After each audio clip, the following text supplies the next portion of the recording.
Welcome back to my channel where we talk about everything business, wellness, personal development, the balance hustle. I like to call this my therapy chair. So we are in my office right now and I have a little mini couch here set up, and sometimes I just like to just take my time out and breathe. Usually when I'm losing my mind and going crazy and working myself into the ground and disassociating. Alfie, do you want to be on camera? This is Alfie. He's an entrepreneur too, except he lives rent-free in my house. Right, baby? Yeah. Starting a business is not for the weak. Being an entrepreneur is not for the weak. And everyone right now is glorifying the life of an entrepreneur and business owner, but there are the dark sides of being a business owner and entrepreneur, and there are so many things that I wish I knew before starting a business, and that is why I wanted to create this video. So let's get to it. The very first thing I wish I knew before starting a business was just to finish my degree. Just do it. Just finish what you were going to school for. Yes, you can make millions of dollars without having a degree. You can be very successful without having a degree, but let me tell you firsthand, from just my personal opinion, my personal experience, I just wish I finished what I was going to school for. It's eating me up inside, and now that I have experienced the entrepreneur life, the business life, I wish I just finished my degree. It's eating me up. And I was actually supposed to be a sport physiotherapist. I wanted to be a physiotherapist and specialize in sport medicine. And I did get my degree in kinesiology. I then specialized in exercise prescription. From there, I studied my master's in integrative physiology and specialized in exercise, psychological interventions, and rehabilitation. And so I went to school for a very, very long time. I wouldn't say very, very long time, for about 6 years. And I would have done 2 more years in physiotherapy school. So I was pretty burnt out, I would say. And so by the time I started, doing my own thing and going on my own way, that was when a lot of people were becoming experts in e-com and starting your own business. You saw those gurus living the life, being their own business owner and all of that. So I do remember my very first experience in the business world was purchasing, it was something to do with drop shipping. And it was quite a while ago, I would say 7 or 8 years ago, and I even remember doing the coding on the back of the drop shipping website that we were building. And it was a grind. It was a grind then, and now it's just so easy to start a business and get things going. But it was exciting. It was something new and something outside of school. But now that I have been a business owner and entrepreneur, I just wish that I finished my degree. You never know where entrepreneurship is going to go. You never know where business is going to go. You never know how the world we have lived in, things have changed after the pandemic, and you just never know. And now that I'm older, we're trying to conceive, our life path is on a different trajectory. I just wish that I had that degree under my belt and then I did the business side of things. But it's okay. I might do the opposite and have all the business experience and then go back to school and then kind of put the two together. But that would be my very first thing. Before you start a business, I highly suggest that, just get that degree done, because you never know, 5-10 years from now, you may need it. It may just, that whole sense of just wanting to finish something is going to be so fulfilling. But then again, people are different. There's other people that, they hate school. It's not for them. It's a lot of money. And I do understand, where the conflict can come with school and all of that. And it is, like I said, it is possible to become super successful without a degree. But this is just me, my 2 cents. I really wish I finished that darn thing. Number 2, taxes. Really understand how taxes work in your country or in Canada. your province, and understand how taxes work in whatever umbrella you're working under. For example, a corporation, a sole proprietorship, or I think in the US they call it an LLC or something like that. And just knowing how taxes work, how expenses work, all of that type of stuff is so important before coming into a business. Now, one of my absolute downfalls is I like to learn as I go, which is a horrible mentality, especially when it comes to business.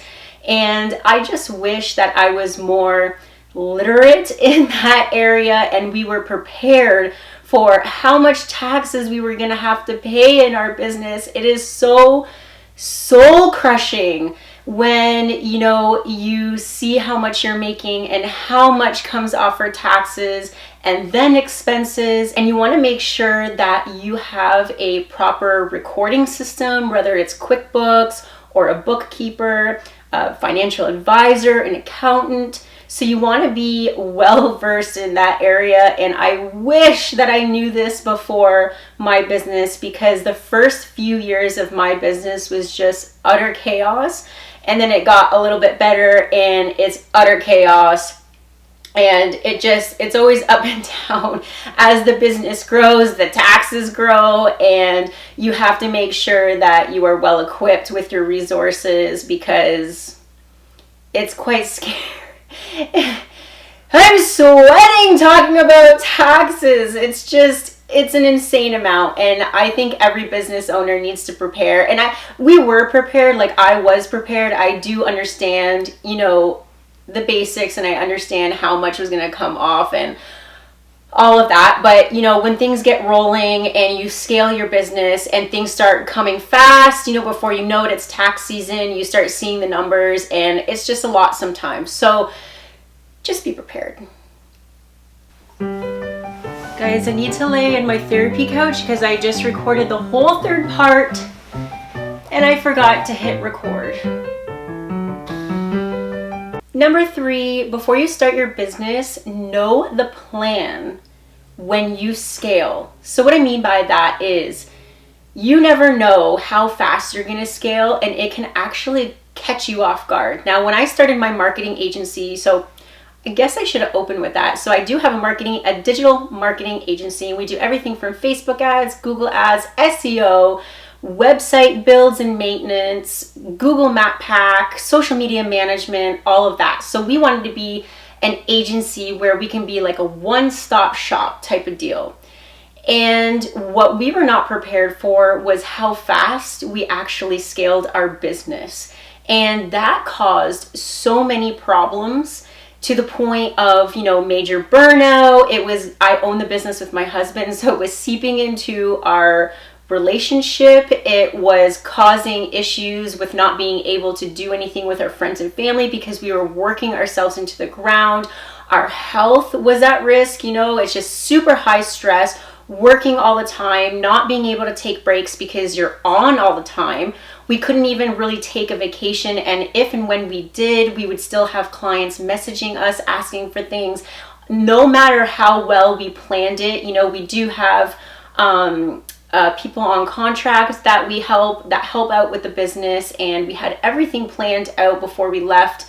And still, if you're a business owner, you kind of have to be prepared to be on all the time, in a sense. I guess it depends on what type of business, but if it is your business, you're gonna want to attend to things and not just leave things. And it's one of those things where you may have left your 9-to-5 job, but you're basically working around the clock, and it can be a lot on you. So before you start your business, be prepared to scale, because it could definitely happen faster than you think. Just make sure that you have the processes in place, how you're going to do it, who you're going to hire, where you're going to hire the people from, making sure that they have the knowledge or experience or education that you need them to, and just have all the systems in place before you scale. Because if you scale before you are ready, you are going to experience one heck of an experience. For me, it taught me so much about, that whole phase that I was in, and business and burnout and just having a balanced lifestyle that I hate to admit that I missed from my 9 to 5 job. When I worked my 9 to 5 job, when say 9 to 5, it was like 7 to 7 job. As soon as I clocked out, I was out. You know, I was able to enjoy my weekends. I was able to enjoy when I clocked out. That was it. There was no more work to think about.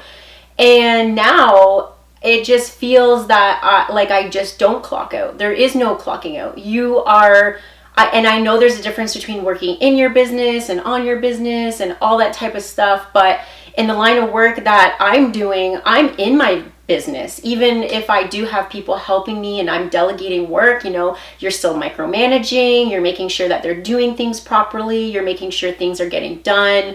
And when you go on vacation, you know, people are still trying to contact you, clients are still asking questions, and it's not something, and you can obviously plan that ahead of time and let your clients know, but you may not get paid for that time that you're away on vacation. So it just depends. It depends on every business. It depends how you run your business. But again, these are things that you have to think about, put into place before you start your business, and just be prepared to scale a lot quicker than you think. Anyways, I hope you enjoyed these tips. If you did, please leave a comment in the comments below. Please like and subscribe. I'm trying to stay so consistent. I'm trying to play around with different scenes, different props, and I really hope you are enjoying the videos I am putting out so far. If you have any recommendations, please let me know. All right, that is all I have for you today. Peace.